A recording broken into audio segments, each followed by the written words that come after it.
Every time I put my sim back in the Google Pixel Fold, I want to like it. I really do. In fact, I'm on record, you could go back and watch the videos, as saying that this particular form factor, the Microsoft Surface Duo-esque foldable, would be the one for me. It's not the landscape orientation that I have a problem with. It's not Google's form factor or even their build quality that I have a problem with. It's the execution that I have a problem with. It's the software experience that doesn't quite match the hardware on what I want on a foldable that, to me, is the issue. But I spend a lot of time on this channel talking about how not every device has to be for every person. This device might not be for me. In fact, I got a lot of comments saying that most people don't even use the internal display a lot on the Pixel Fold. They get it and they use it mostly on the external display. We'll talk about that in a moment. I don't understand that. But if that's you, this device might very well be a worthwhile purchase. However, I want to address a few things I see in a lot of other videos, because I want you, if you do choose this device, to go in with your eyes open, to understand the limitations that I see on this device. And if you're in the same boat, maybe you don't buy it. But if you do, if you're excited about the Pixel Fold, if you don't care about them, well, then go ahead and feel comfortable with this purchase. Let's talk about the internal display, because that's something that still bugs me to this day.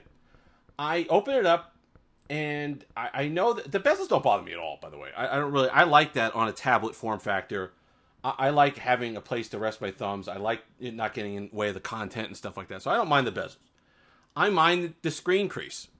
It, to me, is distracting. And I've seen a lot of people, because it's just not the, like I said, it's more of a canyon. And it dips and it goes around your content. It's a depth perception thing. It's very off-putting if you notice it. Here's the other thing, too. I've seen a lot of people using it in kind of book form like this. First of all, it sends the orientation crazy because it wants you to set it up on a table when you do that. But let's see if I can get this. If you're more than like a degree off axis from that, yeah, exactly. Let's see. Look at that there. That is a 3/4 of an inch blue bar that starts to form. The color distortion on the display when you throw it off axis like that in book mode is immediate. Not to mention the additional, I can't even hold in percent. Not to mention the additional glare that causes, and just how much of the crease that it highlights. To me, that is a no. Every time I see someone doing that and reading like a book, or like to have one page each of a book on either side, or the apps and doing it like that, it absolutely drives me nuts because it's very distracting to me. So, look, there's a way around that. You go ahead and start using it in portrait mode. It makes the crease less noticeable because it's cutting across the center of your content. But if you're having to do this every time, then you might as well get yourself a Galaxy Fold and already be in that orientation when you open it up. That's my main thing. And you're going to want to be doing this a lot because of the app experience, what we'll talk in a moment. But while we're here, I don't complain about the Google Power button anymore. That's their thing. That's their little quirk. They want to be different. That's fine. But they got to stop with it, because now it's a problem. When you have a physical fingerprint sensor on the side of your device, and you have to hold it like this, where's your support finger going? Right on that fingerprint reader. And you're saying, well, just flip it over. Hold it like this so the power button's not anywhere near. Here's the problem. The camera hump is significant and it's heavy. So you're going to want to anchor that in your hand down here. So this, you're resting right on it. Google, get over it. Go with everybody else. Put it where it's out of the way over here, so you're not going to have as much issue. Or in the center, right? See, look, I can have my pinky on either side of this device, and the volume up and down button I'm not even touching. Put it there. You'll be fine. Now, why would you want to be like this? Well, because of the app experience. Because you don't want that to be, that's a better Reddit experience than this, right? That's $1,800 worth if you're a big Reddit person. What about Instagram? Yeah, that's a great experience. So you're going to want to turn it. Same thing with Twitter. You're going to want to turn it. Make sure we do that. Where are we on Twitter? Oh, I got to look at the new icon. You're going to want to turn it like that. So it's okay. It's a little bit better on Twitter than it is elsewhere, but you're going to want to turn it to get the full experience. Again, why not just use a fold? But here's the thing that I keep seeing that a lot of people are hanging their hat on, and I don't want you to do that. Do not think that Google's put it on the developers to fix that. And I see a lot of videos saying, when recommending this device, saying, well, the app developers are going to get around to that, or they got to wake up and they got to make stuff that fits on tablets. No, they don't. No, they don't. Okay? They don't. They haven't before for companies that are selling significantly more units than Google is. Samsung, Huawei, Vivo, they move a couple phones, those companies, combined.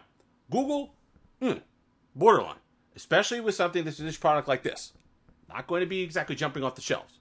So don't think that you're going to get an experience that's tailored to this device just because Google says the developers have to do it. And here's the other problem. Let's say Instagram says, you know what? For this refusal to do this for 6 years now, we're going to give up on that. We're going to actually go ahead and program a experience on Instagram that works well on tablets or on foldable devices. Okay, which foldable device are they choosing?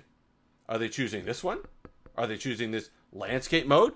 Are they choosing the more portrait mode of Samsung's Galaxy Fold? Which one? It's not a one-size-fits-all. Which is the one that's going to get the priority? And if you think about it, if I'm Instagram, if I'm Meta, if I'm Twitter, if I'm Reddit, if I'm any on number one of these apps, I'm going to program for the Galaxy Fold first before I get down to the Google Pixel Fold. That's why what Samsung realized, what Vivo realized, what Huawei realized, what Oppo realized that Google did not, is that they had to take control of the user experience. How they do that? I mean, you want to say it'll look ugly if you stretch it all the way across? Maybe. But there had to be other implementations. Make it a multitask bar that you could put at the side. Move the dock around. Do something to make the experience less awkward. Something. Nothing. They did nothing. And they're putting it on developers. I think it's a pipe dream to think about the developers sitting there and actually going to fix that problem for Google. They're not. And whether you want to blame developers or you want to blame Google, it doesn't matter. I had a bunch of comments of people saying, well, that's on the developers. Oh, is it? Okay. So I'll sit here and spend my $1,800 and sit there and wait and blame Instagram. What does that get me for the money I've already sent out of my pocket? It gets me nothing. It gets me this. That's what it gets me. So you could sit there on the internet and cry on Twitter and blame whoever you want. That's your reality. Someone's got to fix it. I don't think Instagram's going to fix it. I don't think Twitter's going to fix it. I don't think Reddit's going to fix it. I don't think any of these other apps that are goofy. Oh, it has a beautiful weather widget, though. That's nice. That frustrates me. So if you're okay with that, a lot of people said they didn't like an optimized app. They like it like that. Good. Buy the phone. Here's the last thing that I want you to think about before you spend your money on this. The outer display experience. It's great. It's fantastic. A lot of people are saying the split that they use, the internal versus the outer display versus the internal, is 90-10, 80-20. That part I can't wrap my head around. Why do you even... Look, if that's something that you enjoy, the idea that you could use stuff on the outer display and then open it up and use Gmail, which is a good experience on here, and having OneNote's a decent experience on here, just that 10% of the time, 20% of the time, fine. Do that.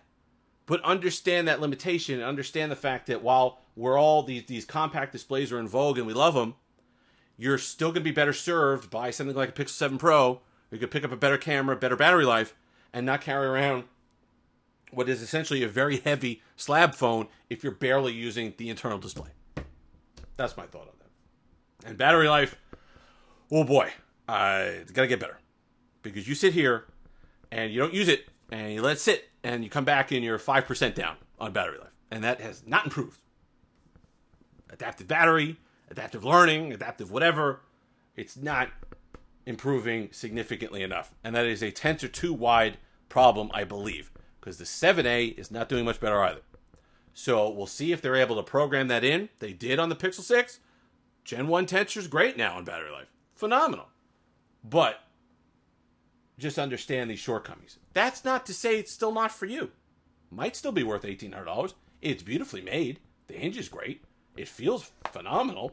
I think it's a pretty secure device. The outer display experience is excellent.